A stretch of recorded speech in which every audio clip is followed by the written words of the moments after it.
The early morning sun struggled to pierce through the heavy mist that clung to the town of Blackwood like a damp blanket.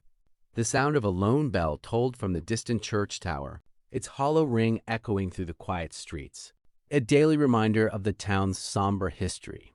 For centuries, Blackwood had been synonymous with the Whispering Crypts, a sprawling underground network of burial chambers that lay beneath ancient cemetery. The crypts were the source of countless legends, whispered stories of trapped souls and malevolent spirits that preyed on the living. Elias Thorne, a young man with a restless spirit and a hunger for adventure, had grown up hearing these tales. He'd always been drawn to the darkness, to the mysteries that lay just beneath the surface of the mundane world. The crypts fascinated him, a forbidden place shrouded in fear and superstition. He'd spent hours reading old journals and listening to the stories of the town elders, trying to piece together the truth behind the legends. His obsession was fueled by the story of his ancestor, a man named Bartholomew Thorne, who had been a caretaker of the crypts. According to family lore, Bartholomew had been a man of unusual knowledge and power, a man who had sought to unlock the secrets of the afterlife. It was rumored that he had performed dark rituals within the crypts, seeking to control the souls of the departed. Some said he'd succeeded, others that he'd unleashed something far worse. Elias was determined to find out for himself. He'd spent months preparing for his expedition, acquiring old maps and tools, and learning about the crypt's history and layout. He had also been studying ancient texts and grimoires, looking for clues about the rituals Bartholomew might have performed. Finally, the day arrived. Elias had chosen a particularly overcast morning, hoping the gloom would deter any onlookers. He packed his gear and made his way to the cemetery, his heart pounding in his chest. The cemetery was a desolate place, overgrown with weeds and ivy. The gravestones were weathered and broken, some leaning precariously, others collapsed into the mud. He found the entrance to the crypts, a heavy iron door hidden beneath a tangle of brambles. With some effort, he managed to pry the door open, the rusty hinges groaning in protest. A blast of cold, stale air rushed out, carrying with it the scent of dust and decay. Elias took a deep breath, steeling himself for what lay ahead. He descended a steep flight of stone stairs, the light from his flashlight casting long, dancing shadows on the walls. The air grew colder and damper with every step, the silence becoming heavier. The crypts were a labyrinth of narrow tunnels and chambers, the walls lined with small niches where the dead had been laid to rest. The air was thick with the dust of ages, and the silence was broken only by the sound of his own footsteps and the drip, drip, drip of water from the ceiling. As he explored deeper, he began to feel a growing sense of unease. The air seemed to vibrate with an unseen energy, and the shadows appeared to shift and move. He started to hear faint whispers, barely audible voices that seemed to come from all directions. At first, he dismissed them as the wind or his imagination, but as he moved deeper, the whispers grew louder and more distinct. He could make out fragments of sentences, garbled words that spoke of anger, despair, and a thirst for vengeance. "They left us here," one voice whispered. "They forgot us," another added. "They will pay," a third voice spat. Elias pushed on, driven by his curiosity and a strange sense of obligation. He knew he was trespassing on sacred ground, but he also felt that he was fulfilling a destiny. He followed the whispers, guided by a force he couldn't explain. He eventually reached a large central chamber, the walls lined with ornate sarcophagi, and the ceiling adorned with elaborate carvings. In the center of the room, a large circular platform was inscribed with intricate symbols and runes. Elias recognized the symbols from the texts he'd studied. They were the symbols of a ritual of summoning, a ritual to bring forth the dead. The whispers reached a crescendo, a cacophony of voices that threatened to overwhelm him. He saw shadows moving within the chamber, dark, formless entities that seemed to glide through the air. He felt a cold, clammy hand brush against his shoulder, a sensation that sent a shiver down his spine. He realized too late that he'd made a mistake. He hadn't just discovered the crypts, he'd awakened them. The souls trapped within the crypts were angry and vengeful, and they were looking for a way out. Elias tried to flee, but the tunnels seemed to have shifted. The paths he'd taken earlier now blocked by debris and rubble. The shadows pressed closer, their whispers growing more insistent. "We know you," they said. "Thorn, we know you." He was trapped, a prisoner of his own curiosity, and the vengeful spirits he'd inadvertently unleashed. He knew he had to find a way to stop them, to contain the darkness before it spread beyond the crypts and consumed the town of Blackwood. But how? He was alone, ill-prepared, and faced with a force far greater than anything he'd ever imagined.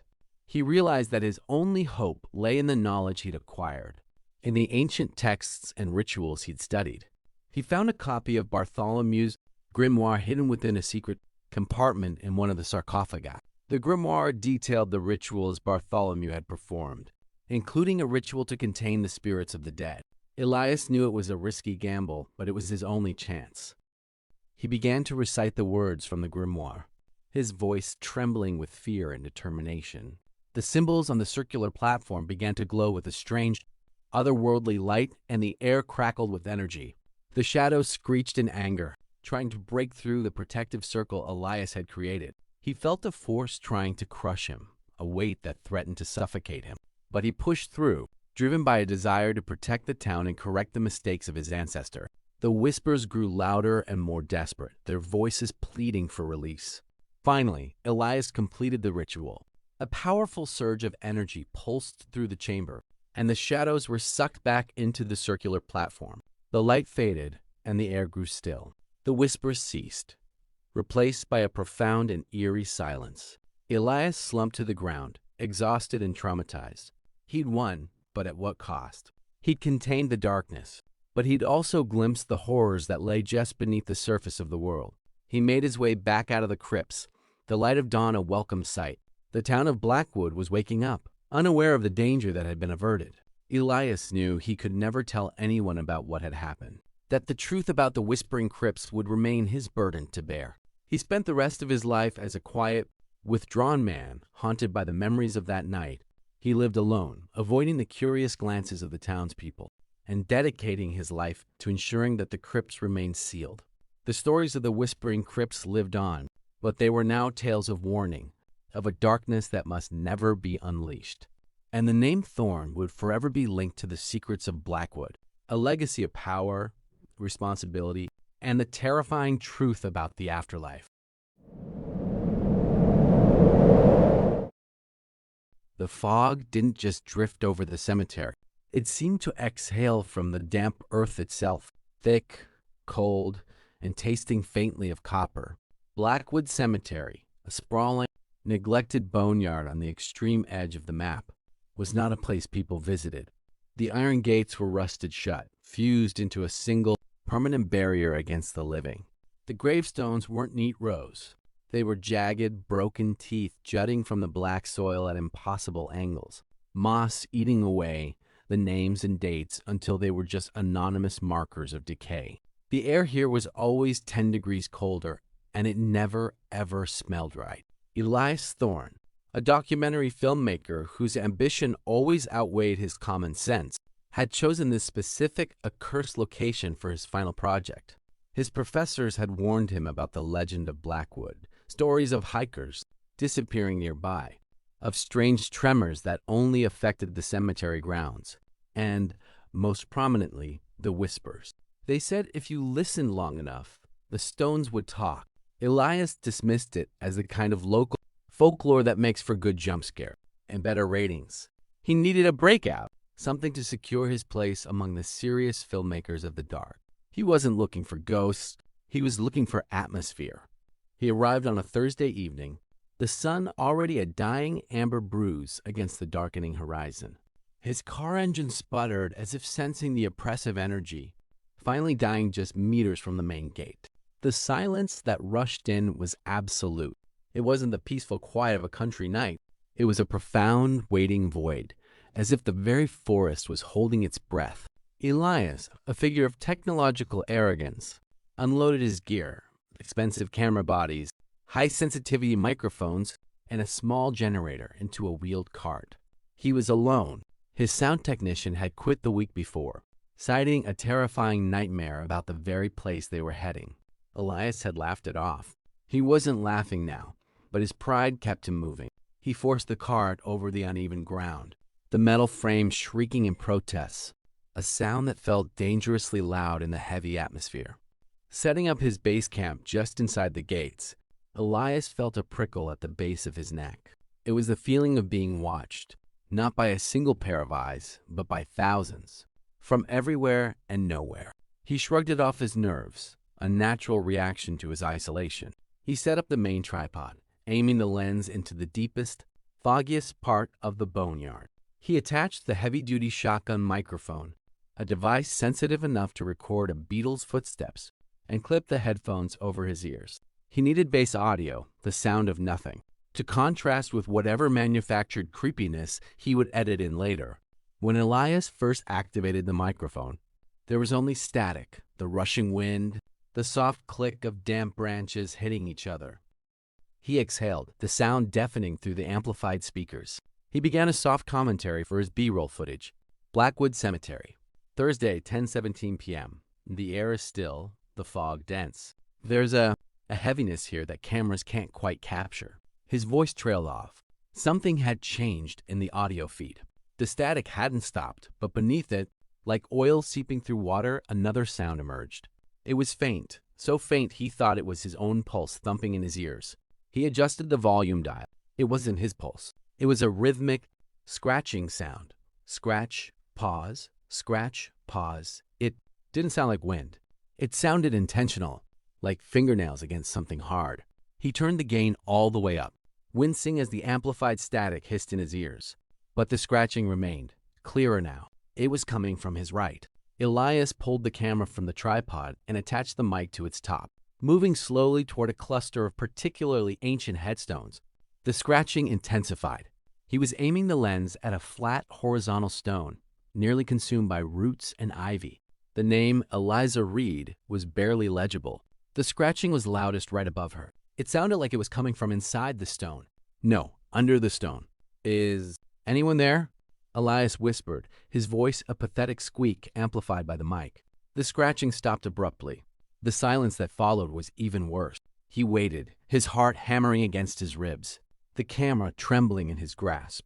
Then came the voice. It wasn't a scream or a moan. It was a wet, choked gasp, right in his ears through the headphones. Please. It was a woman's voice, raspy and weak, as if she hadn't spoken in years. Cold.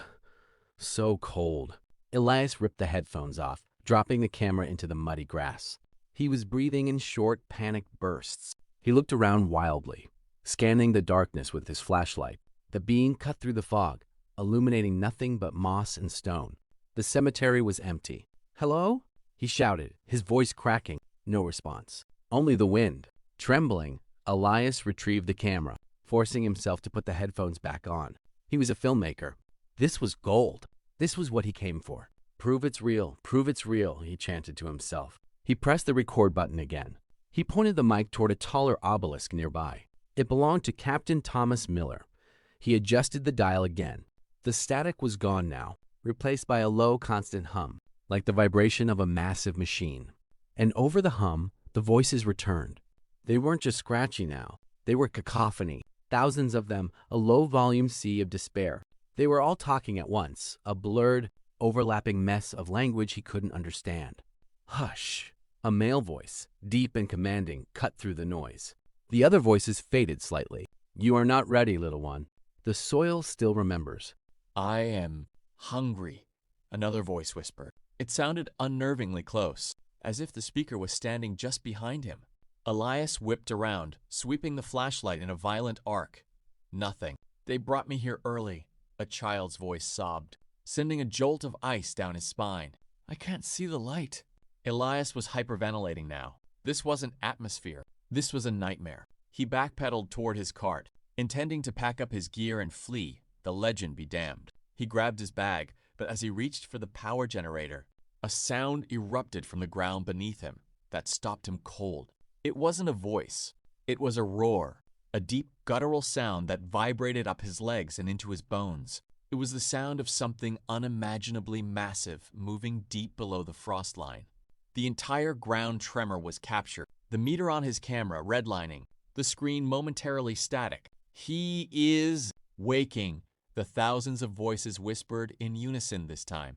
The command was deafening in his headphones. Elias sprinted for the main gate, abandoning thousands of dollars of equipment. He didn't care. He needed out. He needed the world of light and life. But as he ran past the stones, the voices followed him. They didn't just come through the headphones. They came from the ground itself. The earth seemed to be shouting at him. "Stay with us." Eliza Reed's choked gasp followed him from her grave. "Join us!" The captain roared. He reached the gate, fumbling with the lock he had miraculously bypassed earlier. The fog was so thick now he could barely see his own hands. The lock was jammed. He yanked at it, his fingers slipping on the rusted metal. Behind him, a light appeared. Not a natural light, but a pale, shifting luminescence that emanated from the center of the graveyard, where he had recorded the tremor. The fog was parting, and in its place, the ground was splitting. Fissures were snaking outward from the epicenter, glowing with that same sick, pale energy. Elias kicked at the gate, screaming in frustration and pure animal terror. The voices were now a scream. Blood, bone, earth. They were chanting it, a rhythm that was also a pulse, matching the tremor that was now visibly shaking the heavy iron gates. He looked back. In the fissures, things were moving. Not hands, not pale, rotted bodies. Something worse. Massive root-like tendrils, blacker than the surrounding earth, were slithering out of the cracks, moving across the ground with a sickening, wet, sucking sound. They weren't looking for him. They were simply spreading, like a cancerous growth. They moved over his camera, the lens cracking with a sharp pop that echoed like a gunshot in the silent void. He heard the camera's speaker let out one last, "Thank you for the power." With a desperate, adrenalized surge, Elias threw his entire weight against the gate. With a shriek of tortured metal, the chain snapped, the gate swinging open. He stumbled out, collapsing onto the tarmac of the main road. He didn't look back. He ran until his lungs burned, until the sound of his own heavy breathing was the only thing he could hear. He didn't find his car. He didn't care. He found a gas station 5 miles away, sobbing uncontrollably and refusing to speak. Elias never returned to Blackwood. His documentary was never made. He burned all his files, all the footage he managed to keep on a secondary drive. He moved to the desert, somewhere dry and silent, where the earth was packed hard and the only voices were those of the wind. But even there, in the deepest part of the night, if he lay very still, he would hear it, not with his ears, but with his body. A faint, rhythmic scratching just beneath his floorboards, and sometimes a soft, choked whisper, amplified and direct, right in his head. "Please, it's so cold." The legend wasn't just folklore. The cemetery hadn't talked. It had fed, and now it was always hungry.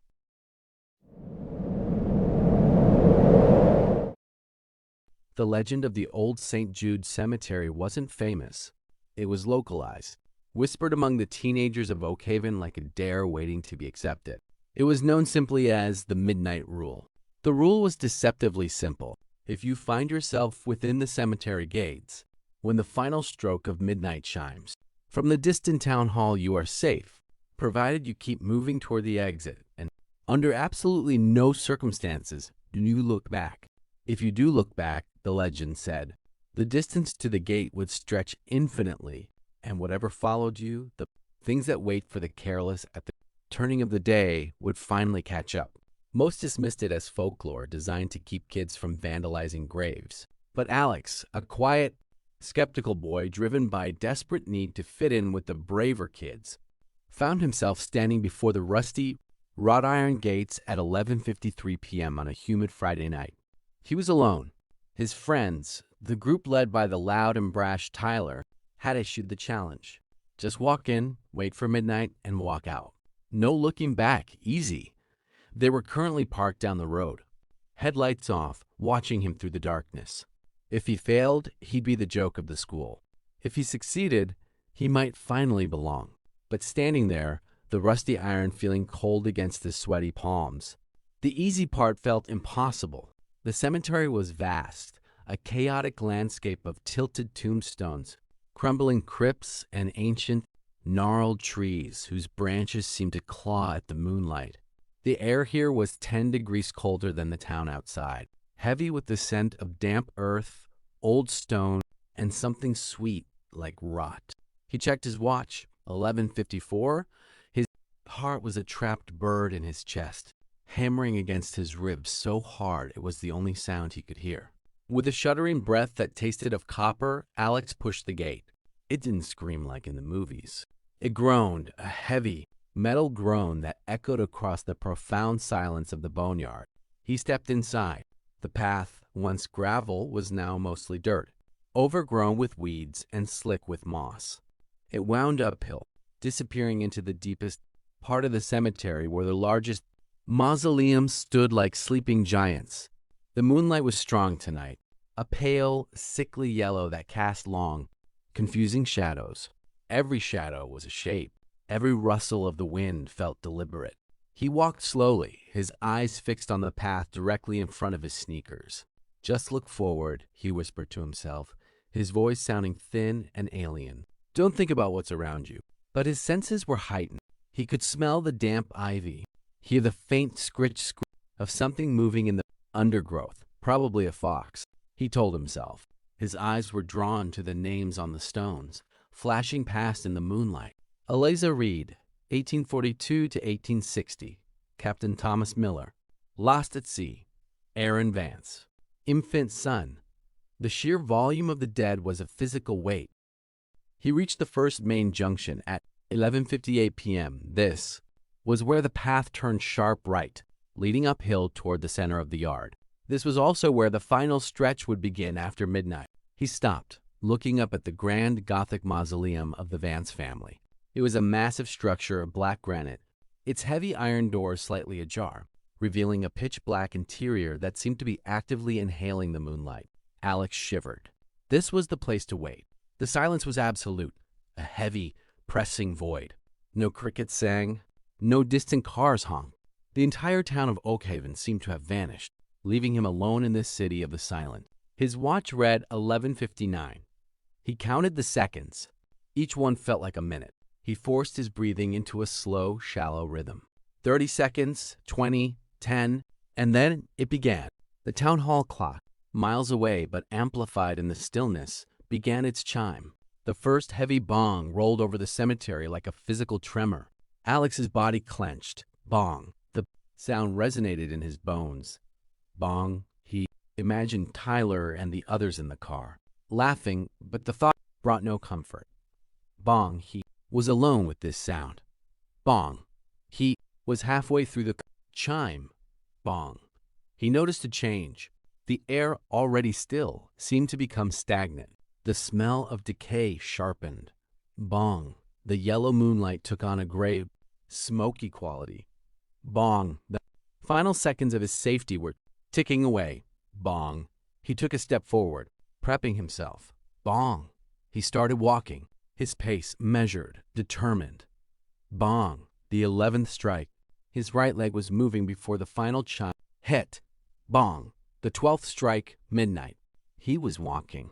The rule was in effect. He didn't look right. He didn't look left. His vision was a narrow tunnel, focused entirely on the uneven path in front of him. He was heading back down the hill. Behind him, the Vance mausoleum stood silent. But the silence didn't last. Just as the final echoes of the chime faded, a new sound emerged. It was subtle at first, a soft "ass" behind him. It sounded like something dragging through the dry leaves. Then it changed.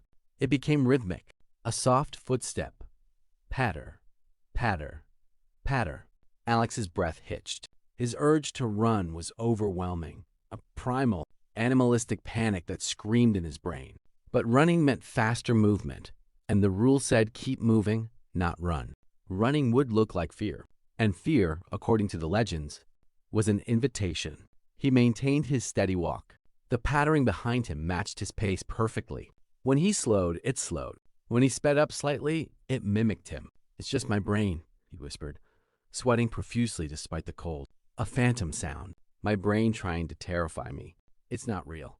The pattering sound shifted. It wasn't just soft footsteps anymore. Now there was a wet, sucking sound mixed in, as if whatever was following him was walking barefoot through thick mud. Even though the path was dry, squelch, patter, squelch, patter. The sound got louder, closer. It was right behind him. He could almost feel the displaced air from its movement. He could smell it now, not just the old smell of the boneyard, but the specific, fresh scent of raw meat and stagnant water. Then came the voices. They weren't screams or whispers. They were soft, conversational murmurs coming from just beyond his peripheral vision. "Is he the one?" a woman's voice asked, sounding concerned.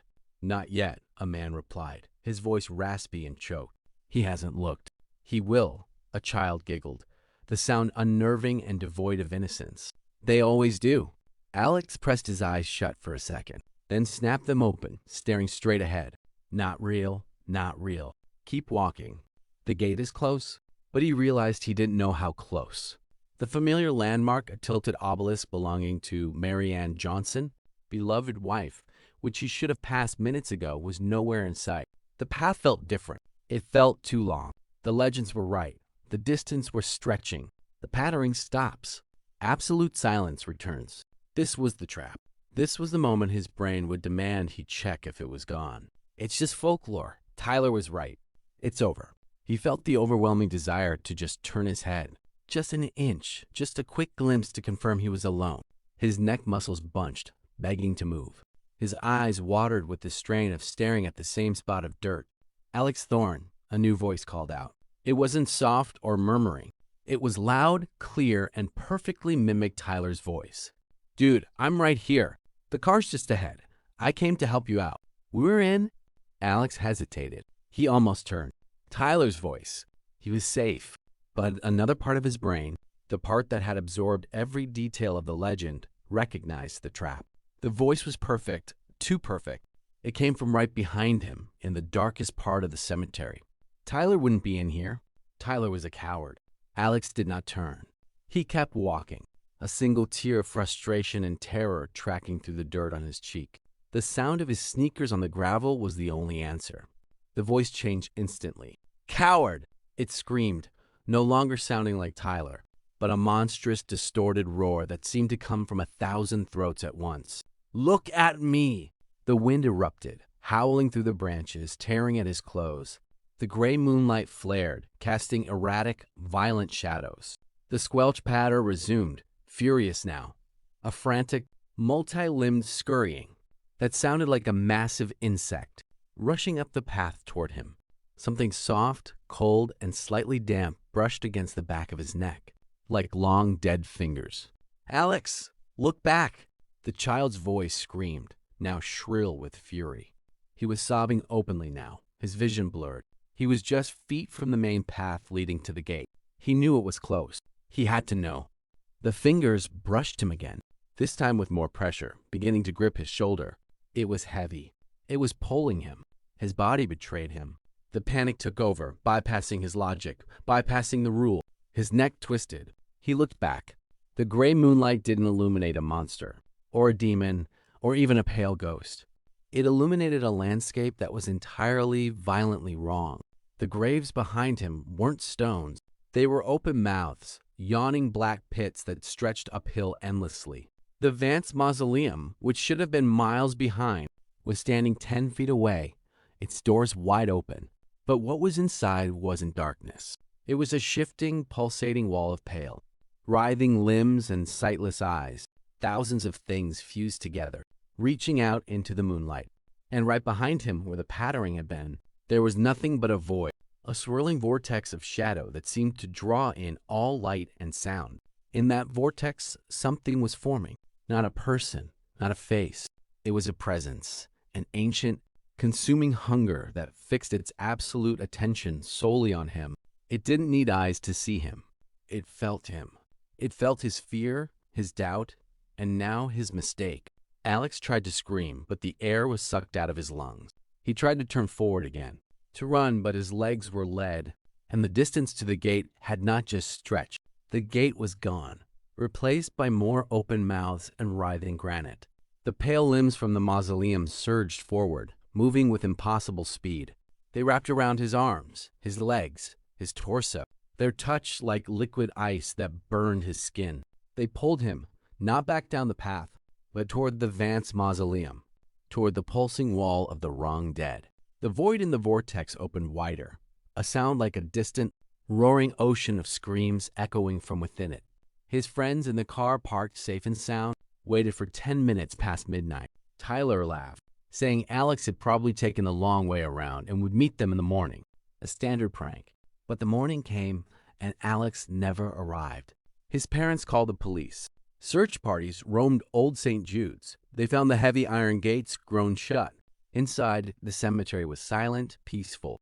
They found the Vance mausoleum closed, the heavy black iron doors locked from the inside, showing no signs of having been disturbed for a century. They searched for weeks, but Alex Thorne had vanished as if he had never existed. The only clue, dismissed by the police as a trick of the light, was a new inscription on the black granite wall of the Vance family tomb, carved so finely it could barely be seen. It wasn't a name or a date. It was a message, appearing faintly in the sickly yellow moonlight. A message left for the next skeptical kid driven by a dare, for the next one who would stand before the gates, terrified of the turning day. It waits in the silence. It waits in the void.